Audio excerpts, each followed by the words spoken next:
الشخصية هي مجموعة الصفات الجسدية والنفسية موروثة ومكتسبة، زائد العادات والتقاليد والقيم والعواطف وتفاعلها ما بينها وما بين بعض من وجهة نظر الناس اللي حوالينا من خلال تعاملاتنا معاهم في الحياة الاجتماعية.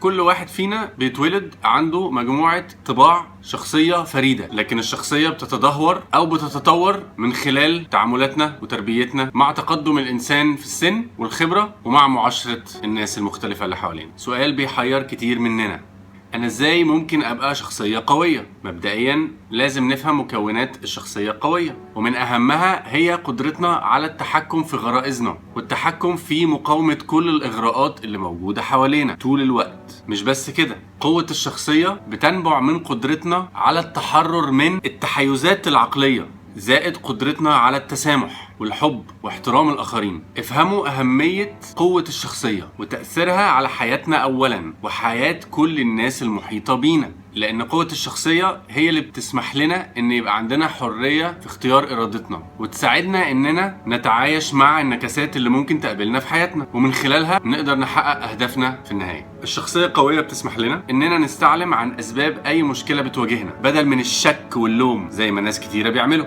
بتدينا الشجاعة إن احنا نعترف بأخطائنا، بتدينا القوة إن احنا نثبت على رجلينا مهما الدنيا لفت من حوالينا. تعاطفوا مع كل الناس، بالإنجليزي اسمها empathy، ودي ممكن تكون من أهم عوامل بناء الشخصية القوية، خصوصا لو ركزنا تعاطفنا مع الناس اللي محتاجة التعاطف ده. تعاطفنا مش لازم يكون مادي، لكن إحساسنا بالناس اللي حوالينا سبب أساسي في تكوين الشخصية القوية الراسية المستريحة، لأن لو قدرنا نشوف الدنيا من عينين الناس ونحس بظروفهم بجد هتدينا طاقة وقوة غير عادية، وهتكون سبب في بناء الشخصية القوية. لأن التسامح عمره ما كان ضعف، التسامح مصدر قوة. مش بيقولك العفو عند المقدرة، بس لازم نبقى فاهمين الفرق ما بين التعاطف والشفقة.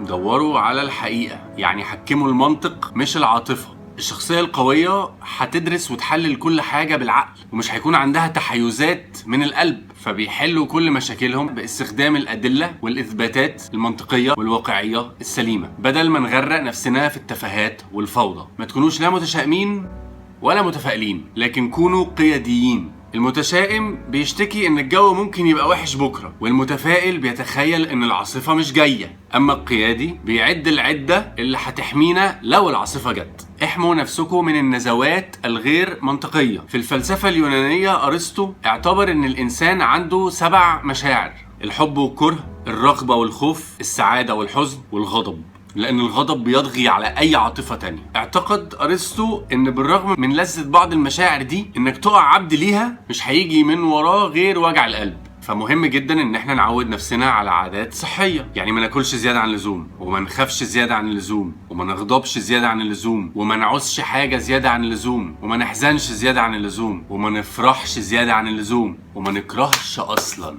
لأننا لو قدرنا نسيطر على المشاعر دي أكيد هنكون شخصية قوية.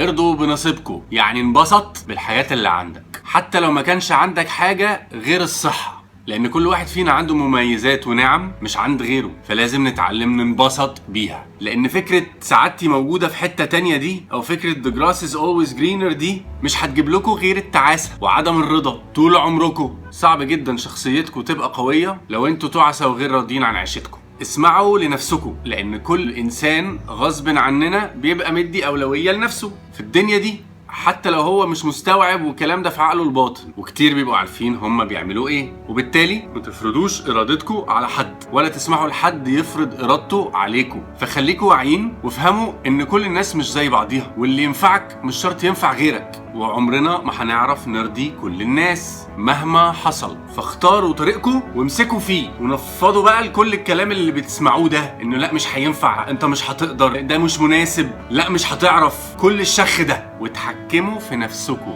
مش في اي حاجة تانية، لان دي الحاجة الوحيدة اللي فعلا عندنا تحكم فيها. اتعلموا تعملوا الخير وتتجنبوا الشر. حاولوا دايما تعيشوا في سلام، ودوروا عليه واسعوا لتحقيقه، وما تخلوش سعيكم ورا الأهداف الشخصية يخليكوا تدوسوا على اللي حواليكوا علشان توصلوا. لأن السعي ورا الأهداف النبيلة اللي ليها معنى لفايدتك أولا طبعا، أنا مش شاعر حالم، أنا بتكلم في واقع، بس لفايدة الناس اللي حواليكوا برضو والمجتمع ككل. مش عيب، خليكوا معتدلين، لأن التطرف في أي اتجاه مش هيكون أبدا سبب في بناء شخصيتكم قوية. بالعكس، التطرف ده ضعف شخصية. التطرف بيغمي العين والعقل والقلب، ودايما بيتسبب في خسائر ليك اولا وللدنيا اللي حواليك كلها. ودايما الناس المتطرفة بيفضلوا رايحين جايين ما بين اليمين والشمال، اليمين والشمال، وعمرهم ما بيوصلوا لحاجة. دايما خير الامور الوسط. حافظوا على هدوءكم، لان الهدوء ده حالة من الثبات، بيمكننا من التركيز والتعامل بثقة، ويخلينا نقدر نحول اي موقف مشتعل لاتجاه اكثر ايجابية. لان الناس العصبية اللي صوتها عالي دول ما عندهمش شخصية قوية ولا نيلة، دول بيزعقوا عشان مذعورين من جواهم، وكل واحد وبلاويه بقى. لكن عمر ما كانت القوة ليها علاقة بالزعيق والصوت العالي وقلة الادب. هم بس بيبقوا شبه الغوريلا المذعورة المؤذية اللي محتاجة حضن، حاجة غريبة الشكل كده. ركزوا على إيجابيات الحياة وحاولوا تنسوا السلبيات. مرة واحدة راحت سألت دكتور حكيم، قالت له أنا عيانة بأمراض الدنيا وحاسة بأوجاع في كل حتة، تنصحني أعمل إيه؟ قال لها ببساطة بطلي تفكري فيهم، لأن الألم العقلي وكمان الجسدي ممكن تسكينهم، وفي بعض الحالات القضاء عليهم من خلال التحكم في عقلنا وتشتيت الانتباه، بدل ما نقعد نغرق في مشاكلنا وقرفنا ونمرض بيهم أكتر. ما تستسلموش للقدر، يعني اسعى يا عبد وأنا أسعى معاك. ما تبرروش فشلكوا بحجة ده نصيبي وده قدري كده كده وتقعدوا مكانكوا. لكن الشخصية القوية هو اللي هيرفض الوضع اللي مش عاجبه، وهيعمل طريقه بنفسه، وهيبني حياته بالرغم من كل المصاعب والمشاكل اللي مقابلاه. خلي عندكم صبر لتحقيق أهدافكم، لأن التقدم هو النجاح. يعني مع كل خطوة في الاتجاه الصحيح هنكون نجحنا أكتر، لأن من أهم عوامل الشخصية القوية هي عدم الاستسلام. يعني هعملها كده. اقهروا كل مخاوفكم، لأن الخوف بيشل وبيقف في سكة النجاح.